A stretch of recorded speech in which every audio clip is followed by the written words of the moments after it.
The air inside Forrester Creations that night shimmered with expectation.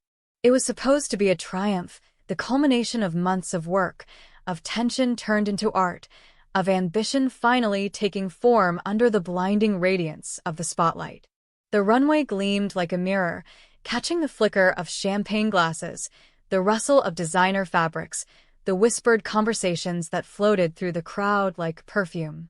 Ridge Forrester stood near the front row, his posture radiating pride and control, while Steffi moved between guests with her usual poise, charming, commanding, ensuring that every camera captured Forrester perfection. At the center of it all stood Thomas, calm, enigmatic, every inch the creative genius his father always wanted him to be. What no one knew, not Ridge, not Steffi, not even Brooke, was that the show would not end with applause. It would end in shock, in revelation, in ruin disguised as truth. The collection itself was flawless, a blend of the past and the avant-garde, each model carrying the weight of Thomas's meticulous vision. The fabrics seemed alive under the light, silk cut like flame, chiffon whispering like wind, the movement of each piece choreographed to the heartbeat of the audience. When the final models stepped off the runway, there was a hush, that breathless silence before the eruption of applause. And then the lights dimmed, leaving only one spotlight burning at center stage.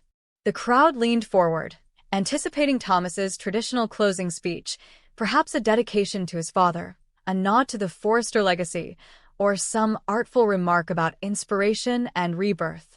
But when Thomas stepped into the light, the air changed. He wasn't holding cue cards or sketches. He wasn't even looking at the collection. Instead, his hand found Hope's, his fingers curling around hers with a certainty that froze everyone in place. Hope Logan, radiant in a white dress that had seemed merely symbolic of purity, now looked almost spectral beneath the lights. The gesture itself was enough to stir confusion, too intimate, too deliberate. But when Thomas spoke, his voice steady, his eyes locked on hers, the world tilted. "I don't want to hide anymore," he said simply, his tone neither proud nor defiant but resolute. "Hope and I are together. We have been for months. And tonight, I want you all to know that she's carrying my child." The room shattered. There were no gasps at first, only silence, a stunned, collective disbelief that felt like a vacuum pulling every breath from the space. Then came the murmurs, the rustle of movement, the flicker of flashbulbs, the sharp intake of air from Steffi as if someone had struck her. Ridge's expression hardened into something between fury and heartbreak, his hand tightening around the back of his chair. Paris, who had been sitting near the stage, dropped her phone, the sound sharp as glass against the floor. But it was Brooke's reaction that captured the heart of the tragedy. She didn't move, didn't blink. Her face, flawless beneath layers of self-preservation, went pale as she stared at her daughter. Not at Thomas, not at the audience, but at Hope. In that instant, the realization struck her like a physical blow. All the calm reassurances, all the talk of healing, of moving on after Liam, all of it had been a lie. Hope hadn't been grieving. She'd been concealing. Every smile, every promise that she was fine had been a mask hiding a secret affair with the one man Brooke could never accept. Hope didn't flinch under her mother's gaze.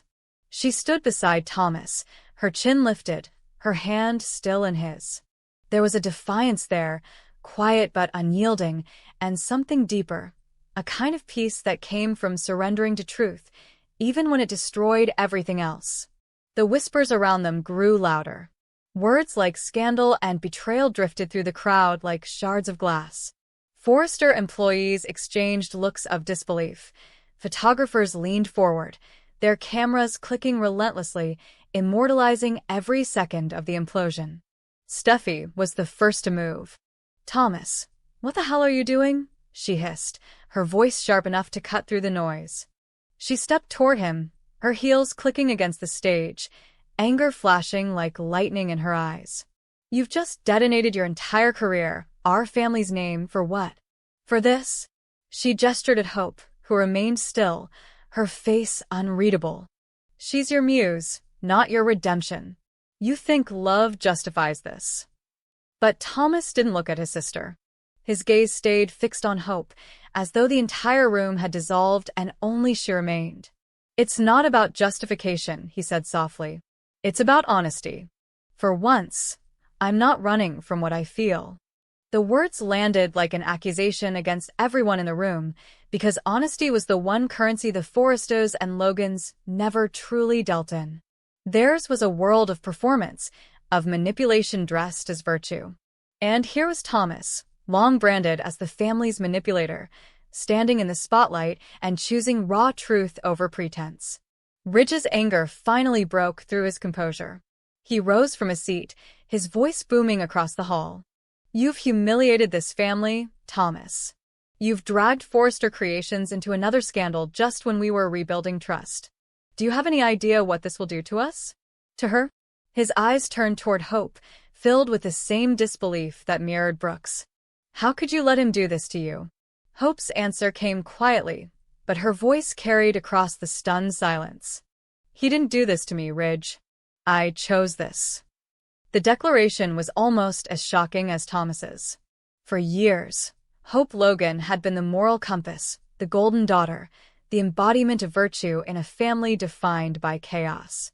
She had played her role perfectly, steady, graceful, the woman everyone could rely on to do the right thing. But now, standing under the light, she seemed transformed, no longer the image of her mother's ideals, but a woman who had torn free from them. "I spent my whole life being what people expected," she continued, her voice trembling but firm. "Perfect daughter. Perfect mother. Perfect ex-wife. I convinced myself that I had to be good to be loved. But goodness can become a cage." She turned toward Brooke, her eyes glistening. "You taught me to fight for love, Mom. That's what I'm doing. You just never imagined I'd fight for someone like him." Brooke's lips parted, but no words came. The hurt in her eyes was raw, maternal, almost childlike. It wasn't just betrayal, it was reflection. For years she had rewritten her own history to cast herself as the woman who always followed her heart, no matter the cost. And now, standing before her, was her daughter doing the same thing, mirroring her defiance, her recklessness, her hunger to define love on her own terms. Steffi turned to Ridge, desperate for him to intervene, but he was silent, torn between fury and the faint, dangerous glimmer of understanding. He had seen this kind of passion before, in his own life, his own mistakes, his own heart that never obeyed reason. But he also saw the destruction it brought, the endless cycle of love and ruin that defined their family legacy. Paris, who had been one of Thomas's closest confidants, finally broke her silence. "You've been lying to all of us," she said, her voice trembling. "Every fitting, every meeting, you made me believe this was about art. About redemption. And all the while, it was about her." Thomas looked at her then, regret shadowing his expression. "It was about art," he said. "She's my inspiration. Everything I've created this year came from what I feel for her. But I couldn't keep pretending it was just design anymore. It's real. She's real." The chaos that followed blurred into noise, reporters shouting questions, guests hurrying out, Steffi arguing with security as the lights flickered back on. But in the midst of it, Hope and Thomas remained together unmoving. For them, the storm had already passed the moment the truth left his lips. Later, when the crowd had dispersed and the runway lay empty, the consequences began to settle like ash after an explosion. Brooke confronted Hope in private, her voice shaking with fury and heartbreak. "You've destroyed everything you built," she said. "Your reputation, your integrity, everything people respected about you. And for what? For Thomas?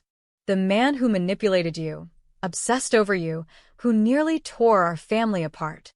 Hope's eyes were wet, but unyielding. "He's changed," she said quietly. "And maybe I have too. Maybe I'm tired of being what everyone else needs me to be. You taught me to forgive, to see people for who they are. Why can't you do the same?" "Because you're making my mistakes," Brooke whispered. "And I can't watch you go through what I did." Hope smiled sadly. "Then maybe you'll finally understand why you made them." In another room, Ridge and Steffi faced Thomas. The argument was fierce, emotional, the culmination of years of buried resentment. Steffi accused him of selfishness, of addiction to chaos, of dragging Hope down into his obsessions. Thomas, for once, didn't fight back. "You think I wanted this to happen?" he asked. "Do you have any idea how terrified I was? But loving her doesn't make me broken. It makes me human." When he left the office that night, the Forrester building felt colder than ever. The legacy he had tried to rebuild was already cracking. Yet, for the first time, he didn't feel hollow. The next morning, the headlines were everywhere. Forrester scandal. Hope Logan pregnant with Thomas Forrester's child. The photos were merciless. Hope's hand on her stomach, Thomas's arm around her shoulders, Brooke in the background frozen in disbelief. The world they had tried so carefully to cure it had been ripped open for public consumption. The perfect daughter and the troubled son had become the scandal of the decade. But beneath the outrage, there was something else, conversation. About identity, about control, about what it means for a woman to make a choice the world disapproves of. Some saw Hope as reckless, others as brave. Some saw Thomas as manipulative, others as redeemed. The truth was more complicated than either side could bear. In private, the weight of their decision began to show. Hope and Thomas found themselves isolated, not only from their families but from each other's guilt. Hope wrestled with the knowledge that her love had destroyed her mother's trust, while Thomas battled the fear that he had once again become the villain of the story. And yet, beneath all of it, there was something unshakable, a quiet certainty that what bound them together was more than scandal or rebellion. Weeks later, when Ridge visited them unannounced, he found Hope sketching designs beside Thomas's desk. The air between them was calm, grounded, different from the fevered secrecy of before. Ridge said nothing at first. He only watched them, the way their silence filled the room without tension.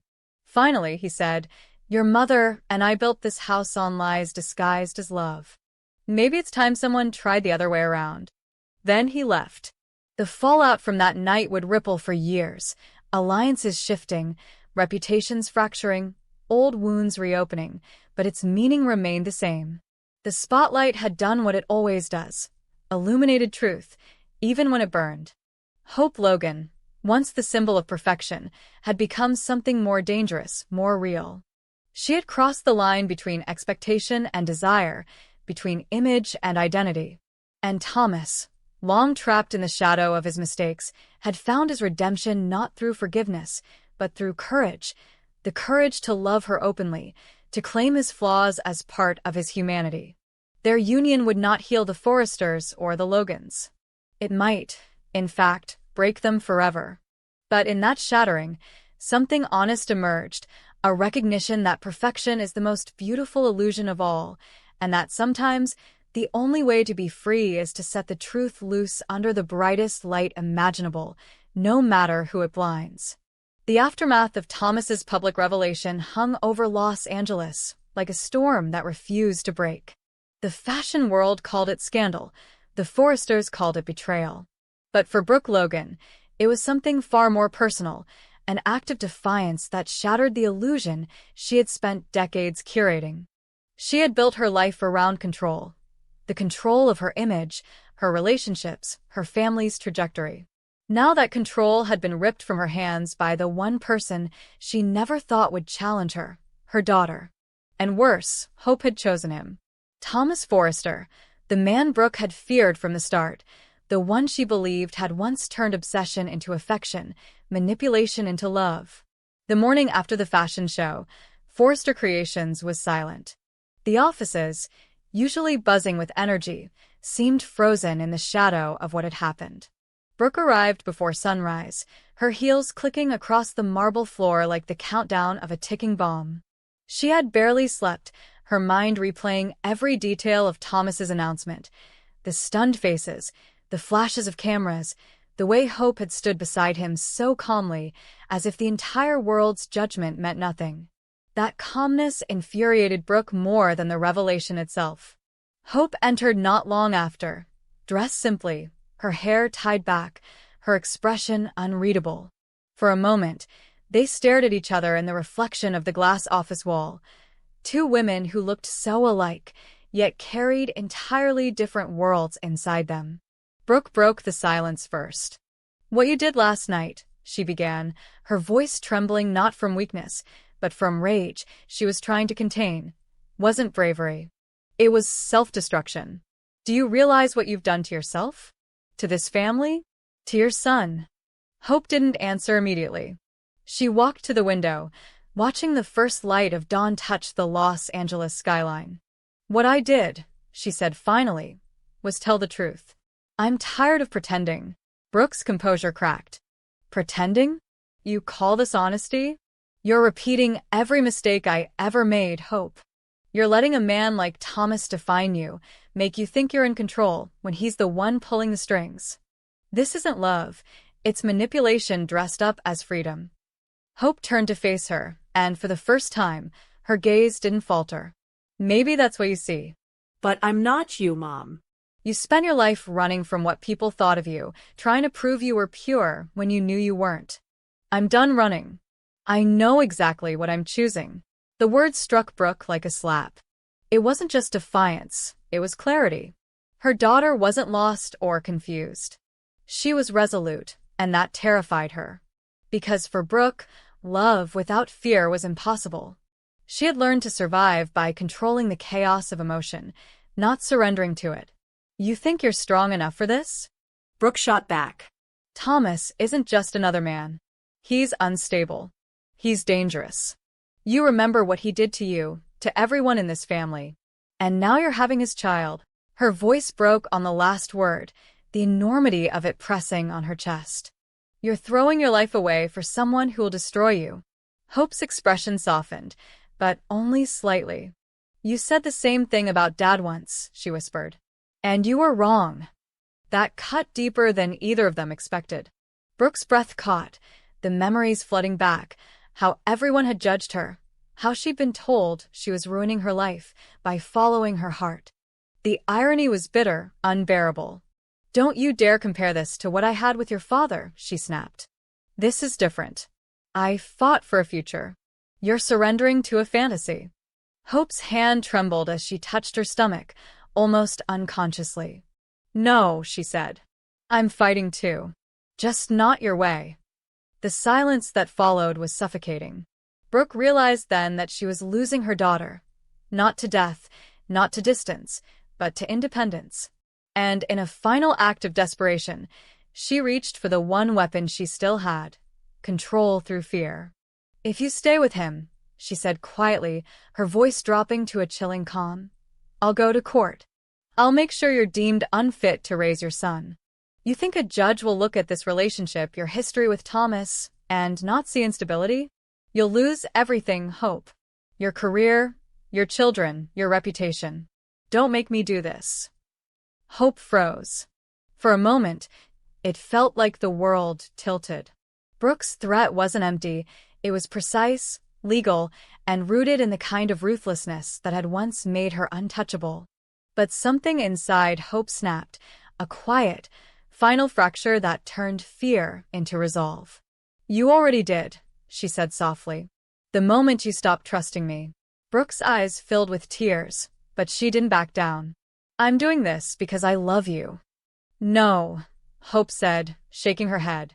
"You're doing this because you can't stand that I love someone you can't control." That was the moment everything between them changed. Hope walked out of the office, leaving Brooke standing in the echo of her own words, surrounded by the ghosts of every mistake she had ever tried to erase.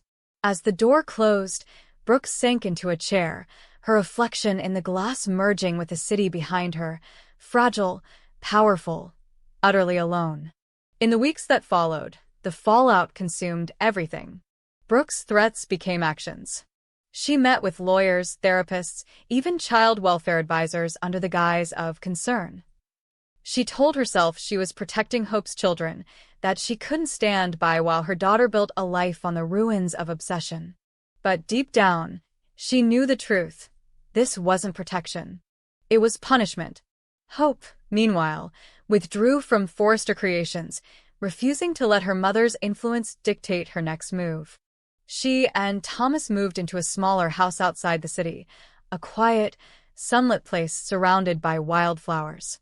It was the kind of simplicity neither of them had ever known. Thomas spent his days sketching new designs in a corner studio, while Hope began writing, a journal, a manifesto, something that let her process the firestorm she had unleashed. There were moments of peace, but also moments of unbearable tension. Thomas, despite his love for her, was haunted by guilt. "I never wanted to divide you from your family," he said one night, his hand tracing the curve of her growing belly. "I just wanted the truth out. And now it is," she murmured. "All of it." But truth, they learned, was not freedom.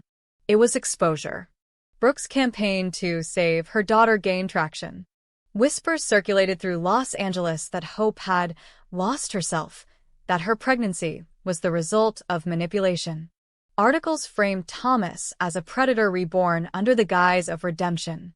Even Ridge, torn between loyalty and love, began to waver. "Maybe your mother's right," he told Hope one afternoon. "You don't know what he's capable of." Hope looked at him steadily. "Maybe you don't know what I'm capable of." It was that strength, the quiet, unwavering kind, that began to shift public perception. Hope refused to engage in scandals, refused interviews, refused to defend herself in tabloids. She let the noise burn out on its own. Her dignity, her silence, became her rebellion. Brooke, however, couldn't let go. The more Hope pulled away, the more desperate she became. She visited the new house unannounced, pleading, demanding, threatening in alternating tones. "You think love will protect you?" she said one night as rain lashed against the windows. "You'll wake up one day and realize you've given everything to a man who can't give anything back." Hope looked at her, calm and weary. "Maybe. But at least that day will be mine." Those words echoed long after Brooke left. She drove through the storm with trembling hands, realizing too late that she had become what she feared most, a mother who loved her child so fiercely she tried to cage her. Months passed. The tension within the family deepened into quiet estrangement. Ridge tried to mediate, but both women were immovable forces. When Hope gave birth, Brooke wasn't there. She heard about the baby's arrival from Steffi, who sent her a single text. She named him Gabriel. The name hit Brooke harder than any argument ever could. Gabriel, the bringer of messages, the angel who heralds truth. It was symbolic, almost cruel in its perfection. Eventually, Brooke visited. The house was still, bathed in morning light. Hope was sitting in a rocking chair, holding the baby. Her face was peaceful, tired but content. Brooke hesitated in the doorway, uncertain how to begin. "I wanted to see him," she said finally. Hope nodded, her expression softening. "You can." For a moment, it was like nothing had happened. Brooke took the baby gently, her fingers trembling as she traced his tiny features. Then she looked at her daughter. "You really believe this will work? You and Thomas?" Hope's voice was quiet but steady. "It already is. Not because it's perfect, but because it's ours." Brooke set the baby down and looked out the window. The sunlight caught her reflection again, older now, more fragile, but with a faint glimmer of understanding. She realized then that she couldn't save Hope without destroying her. Control was not love. And letting go, though it felt like surrender, might be the only form of love left that mattered. When she left the house that day, Brooke didn't look back. The war between them wasn't over, but it had changed. It was no longer about Thomas or morality or public image. It was about two women learning to love differently, one through freedom, the other through acceptance. In the end, the battle between mother and daughter wasn't about who was right. It was about survival, the kind of survival that demands not victory but evolution. Hope had finally stepped out of her mother's shadow, and Brooke, though she would never admit it aloud, had finally seen herself reflected in her daughter's courage. And as the Forrester and Logan empires continued to spin with gossip, fashion, and scandal, somewhere far from the cameras, two women began to rebuild, not as rivals in love, but as witnesses to each other's humanity. In the wreckage of control, there was something quietly redemptive, The realization that sometimes the only way to love someone is to let them burn down the world you built for them, and trust they'll rise from its ashes stronger than you ever could.